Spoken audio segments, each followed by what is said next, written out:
Expecting Someone Taller by Tom Holt. Chapter 3.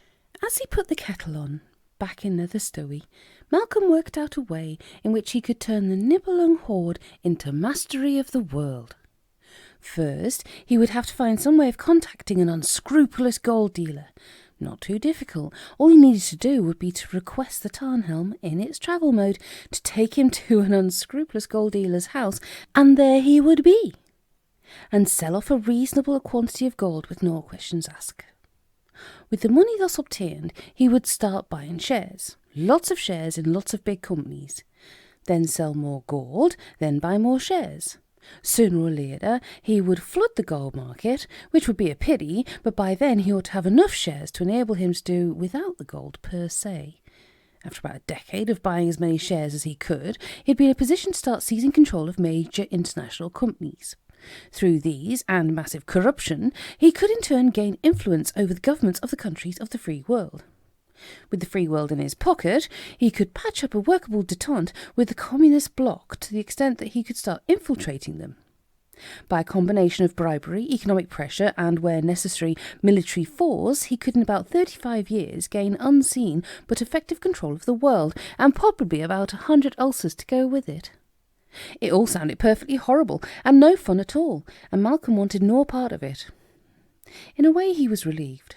Control of the world, as he had imagined it, would be, when Ingolf first mentioned the subject, would have entailed responsibilities as well as benefits. As it was, he could perfectly well throw the ring away, back into the Rhine, if the Rhine daughters had not long since died of sewage poisoning, and keep the Tarnhelm for his own amusement. He could get a job as an express messenger. "Idiot," said a voice. He looked around, startled. There was nobody to be seen, and then he remembered. The voice had come from a rather bedraggled pigeon perched on his window ledge. "I beg your pardon," he said. "You're an idiot, Malcolm Fisher," said the pigeon. "Open the window and let me in." Although he was beginning to tire of being insulted and ordered about by dumb animals, Malcolm did as he was told. "Sorry," said the pigeon. "It was rude of me, but I felt it was my duty to tell you. You see, I'm a wood bird, like the wood bird who advised Siegfried all those years ago." "No, you're not," said Malcolm. "You're a pigeon." "Correct. I'm a wood pigeon, and we care about things." That was presumably meant to be logical. Certainly it made about as much sense as everything else Malcolm had heard during the last 48 hours. "So why am I an idiot?" he asked. "What have I done now?" "That ring you've got there," said the pigeon, its beak full of crumbs from Malcolm's table. "You don't understand what it is, do you? I mean, you've heard the story, and you've read the book. When do I get to see the film?" "It's not a toy, you know," said the pigeon sternly. "And before you ask, I know this because I'm a bird." "Thank you. You're welcome. You see," continued the pigeon, preening its ruffled feathers, "the ring has other powers beyond creating wealth that was not even guessed at. Good crumsies, by the way. I'm into healthy scavenging. Guessed it when it was forged. Have you heard today's news?" Malcolm looked at his watch. It was 5 o'clock, and he leaned forward to switch on the radio. But even before he touched the set, the voice of the newsreader became clearly audible. "That's handy," said Malcolm. "Giant's blood," replied the pigeon. "Of course it's selective. You can only hear the broadcast if you made a conscious decision to do so. Otherwise you go mad in a couple of minutes, with all those voices jabbering away in 100 different languages. And yes, it does work with telephones." "Don't tell me," said Malcolm, to whom a sudden revelation had been made. "You birds can do it as well." The pigeon did not speak. Nevertheless, Malcolm heard it clearly in his mind's ear. Although the bird did not open its beak, it was exactly the same as hearing a voice, rather like having a conversation with someone with their back to you. Even the pigeon's faint Midlands accent was preserved. "And you can do everything we can do, as well or even better.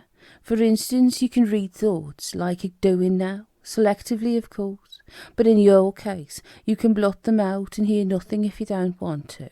We can't." One distinct advantage of this conversation without speech was that these communications, which would have taken several seconds to say out loud, flashed through Malcolm's mind in no time at all. To give an illustration, an actor reciting the whole of Paradise Lost by thought transfer would attain his audience for no more than 6 minutes. As Malcolm opened his mind to the concept, he found that he could hear the pigeon's thoughts even when it wasn't trying to communicate them. "Same to you," he said, or thought irritably. Sorry, said the bird. I forgot you could hear.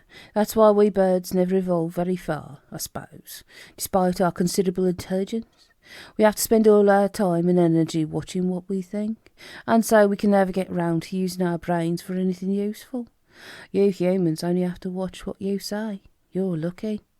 Where was I? Listening to the radio. Oh, yes. This entire conversation had taken up the time between the second and third pips of the Greenwich time signal. Malcolm, whose mind had grown used to working at a faster speed, found the wait for the next pip unendurably dull, and as whole seconds of inactivity ticked by. When the newsreader started speaking, her words were at first almost incomprehensible, like a recording slowed right down. The announcer seemed rather harassed, for her beautiful BBC voice was distinctly strained as she went through the catalogue of natural and man-made disasters that had struck the planet since about 1 o'clock that morning. When the owl killed the giant, said the pigeon. There had been earthquakes all across North and South America. A volcano had erupted in Italy, and a swarm of locusts, bigger than any previously recorded, had formed over North Africa. 7 governments had been violently overthrown. The delicate peace negotiations in the Middle East had collapsed. The United States had broken off diplomatic relations with China, and England had lost the first test by an innings and 32 runs. That's awful, said Malcolm aloud. Listen, urged the pigeon. Amazingly enough, said the announcer, and her voice palpably quavered, in all these disasters nobody had been killed or even seriously injured anywhere in the world, although the damage to property had been incalculable. Meanwhile, at London Zoo, Tata, the giant panda, Malcolm dismissed the voice from his mind. So what's going on? The pigeon was silent, and its mind was blank. Is it my fault? Malcolm demanded impatiently. Did I do all that? No. Not exactly. In fact, I would say it was a sort of tribute to your integrity, like. My what? Integrity. You see, because of the curse Albrecht put on it, the ring can't help causing distraction. Every day it continues to exist, it exercises power on the world, and unless this power is channeled deliberately into positive and constructive things, which is impossible anyway, it just sort of crashes about, causing damage and breaking things. What sort of things? The earth's crust, governments, you name it. Why do you think the world's been such a horrible place for the last 1,000 years? Ingolf couldn't care less what happened to the world so long as he was all right, and over the past century and a bit, when his temper wasn't improved by perpetual toothache, he actively encouraged the ring by thinking unpleasant thoughts, hence wars and progress and all the rest of it. Malcolm shook his head in disbelief. But what about the gods then? I mean, I've only just found out they exist. What do they do? What they like, mostly. Wotan, he's the only one who matters. He's omnipotent. Well, omnipotent up to a point. The only thing he can't compete with is the ring, which is far more powerful than he is. That's why he wants it so badly. But it doesn't really interfere with his being all-powerful. You see, no one can control the ring or make it do what they want it to. That's the point. The pigeon's thought tailed off into a blank. Something had obviously occurred to it that it could not even put into thoughts, let alone words. It made an effort and continued. Needless to say, said the pigeon, when the ring changes hands, it gets very temperamental. Nobody likes being killed, and all the bad vibes that went through Ingolf's mind as he died last night wouldn't have made things any better. You see, bad thoughts give the ring something to get its teeth into, hence all those earthquakes. Once again, the pigeon's thoughts tailed away. It walked around the table, pecked at a biro, and then stopped dead in its tracks. And nobody got killed, it said. That's strange, don't you think? Did you put the ring on straight away? Yes. I don't know if this is even possible, but maybe you were controlling the ring in some way or another, stopping it from actually killing anyone. God knows how. I mean, even Siegfried couldn't control it, and he was much more. I know, so everyone keeps telling me. Anyway, he couldn't stop the curse, although he's probably the only one so far who had the potential. He was Wotan's grandson, but no longer in his power. But perhaps it's not the curse. Anyway, he couldn't do a thing with it, and look at you. In that case, said Malcolm, all I have to do to end this whole curse business and make the world safe, all I have to do is throw the ring back into the Rhine. It was the Rhine, wasn't it? The pigeon flapped its wings and flew around the room to relieve its feelings. It didn't work. idiot!" it shouted. "You haven't been listening to a word I've thought, have you? That's the worst possible thing you could do." "But it said in the book, the waters of the Rhine will wash away Alberich's curse." "How quaintly you put it, I'm sure. You haven't grasped the point I've been trying to make. The curse isn't like that. In fact, sorry."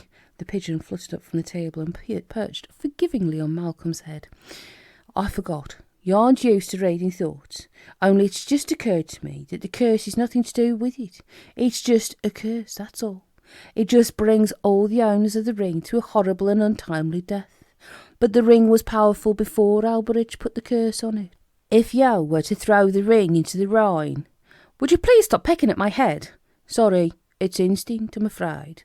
We birds are martyrs to instinct. Where was I? If you were to throw the ring into the Rhine, there's no guarantee that the Rhine daughters would be able to control its nasty habits any more than Ingolf could. And even if they could, and they wanted to, they can't be expected to be able to guard it properly against the bad guys, Wotan and Alberich and that lot, let alone any new contenders. They have no power, you see. They can only offer an alternative." "What alternative?" "Think about it," the pigeon chuckled. "In the Dark Ages, of course, it was inconceivable that anyone could prefer unlimited wealth to a bit of fun with a pretty Rhine daughter. That's what all that stuff about forswearing love was about. But that was 1,000 years ago. What would you buy 1,000 years ago that was worth having? The ultimate in consumer goods was a rowing boat or a goatskin hat, and the ideal home was a damp log cabin with no chimney. These days everything's changed. These days most people would forswear love for a new washing machine, let alone the entire world.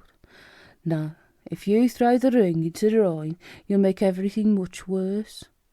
Malcolm buried his head in his hands, causing the pigeon to lose its balance. "Watch out," it said. "But Wagner said—" "Forget Wagner. This is real life." "Where did he get the story from, by the way?" "A little bird told him." Malcolm sat for a moment in silence, while the pigeon tried to eat his diary. "This is terrible," he said at last. "Now I'm going to be personally responsible for every catastrophe in the world, and I thought it was only my mother who blamed me for everything." "Not necessarily," said the pigeon soothingly. "Perhaps, I say perhaps, you can stop all these terrible things from happening. Don't ask me how, but you stopped I don't know how many people from being killed today." "Did I?" "Well, if you didn't, then who the hell did? Let me put it to you this way." The pigeon buried its beak in its feathers and thought hard for a moment. "By and large, all things considered, you wouldn't actually want to kill anyone now, would you?" "No," said Malcolm, "certainly not." "But when you hear about disasters in other countries, it doesn't spoil your day. You think, hard luck, poor devils, but you don't burst out crying all over the place." "True." "Whereas a disaster in this country would affect you rather more deeply, wouldn't it?" "Well, yes, I suppose it would." "That follows. All these disasters, you see, happened abroad. The only bit of local disaster was that England lost a cricket match, and the way things are nowadays, that would probably have happened anyway. I remember when I was feeding in the outfield at Edgbaston in 1956. "Get on with it," said Malcolm irritably. "The way I see it," said the pigeon, picking up a crumb of stale cheese it had previously overlooked, "the ring is being guided by your will. A certain number of momentous things have to happen when the ring changes hands. It's like a volcano. All that force and violence has to go somewhere. But your will protected Britain." "Do you mind not using that word? It makes me sound like my last will and testament." "All right then, you protected Britain because you care more about it than about other countries. All subconsciously, of course. And you refuse to let the ring kill anybody because you instinctively don't approve of people being killed. When you think about it, that's pretty remarkable. Have you got any more of that cheese anywhere?" Malcolm was rather taken aback. "You mean I really can make the world do what I want?" "Not in the way you think. The ring won't take orders from your conscious mind, but you can prevent it from destroying the world if you're sufficiently strong-minded." "But that can't be right." "It does seem odd, I agree. After all, Wotan couldn't do it. Fafner couldn't do it. Even Siegfried couldn't do it, and he was much more—" "Siegfried was an idiot. Or did Wagner get that wrong too?" "Yes, he did. Siegfried wasn't an idiot, not by a long way. He just didn't know what was going on. But then neither did you. The pigeon fell silent again. "How come I can't read your thoughts?" Malcolm asked. "You've done this 2 or 3 times now."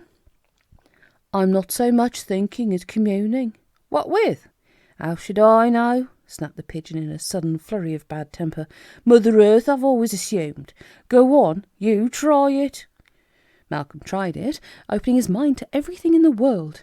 There was a perfectly horrible noise, and he switched it off. "Nothing," he said, "just a lot of voices." "Oh," said the pigeon, and Malcolm could sense unease, even awe in its thoughts. "Oh, I see. You mean it's me you're communing with?" Malcolm was so amazed that he turned himself into stone, and without even intending to. "That's the way it's looking," said the pigeon. "Sir," he added. "Go ahead," said Malcolm bitterly. "You and my immortal soul have a nice chat. Don't mind me." "I'm sorry," said the pigeon. "I suppose it must be very frustrating for you, especially since it's so good. You'd enjoy it if you could hear it. You really would." "What did it say last?" "Well, it suggested that you may not be wise or noble or fearless or brave or cunning or anything like that." "That sounds like me talking." "But you're probably the only nice person in history to own the wretched thing." "Nice." "Nice." "You really think I'm nice?" said Malcolm, blushing. "Where I come from," said the pigeon, "that's not a compliment. Anyway, I didn't say it, you did. Only you couldn't hear yourself think. But if by nice you meant decent, inoffensive, wouldn't hurt a fly, yes, I think you probably are. And all the other ring-bearers have been right bastards in one way or another. Even Siegfried. Siegfried had a wicked temper. If his porridge wasn't just right, he'd throw it all around the hall." Malcolm rubbed his eyes. "And my niceness is going to save the world, is it?" "Could do. Who knows? Just try saying to yourself over and over again, 'I don't want anything bad to happen to anyone anywhere today.' See if that makes any difference." The pigeon turned its head and looked at the sun, which was starting to shine with the evening light. "Time I was on my way," it said. "There's a field of oilseed rape out there that I want to look in on as I go home. They've got one of those machines that go bang every 10 minutes, but who cares? I like it round there. I always wanted to retire to the seaside." "So that's it, is it? Think nice thoughts?" "Try it. If it doesn't work, try something else. Well, take care, won't you? It's been a privilege meeting you, I suppose. But watch out for the gods and the Volsungs for a while. They'll be after you by now." "Can they read thoughts too?" "No, but Wotan has a couple of clever ravens. I don't think they can find you easily, though. The Tarnhelm masks your thoughts, except at very short range, and the world's a very big place. You've got the advantage, having the Tarnhelm. But if I were you, I'd be a bit more discreet in future. It's not clever to go round looking like people who've been dead for 1,000 years. "You mean Theseus?" "Who's that?" "No, I mean Siegfried and Brunhild." "Come to that." The pigeon flapped its wings and said, "Thanks for the crumbs," and was gone. For a moment Malcolm did not understand what the pigeon had said about Siegfried, and he had only turned himself into one female character today and stood in front of the mirror.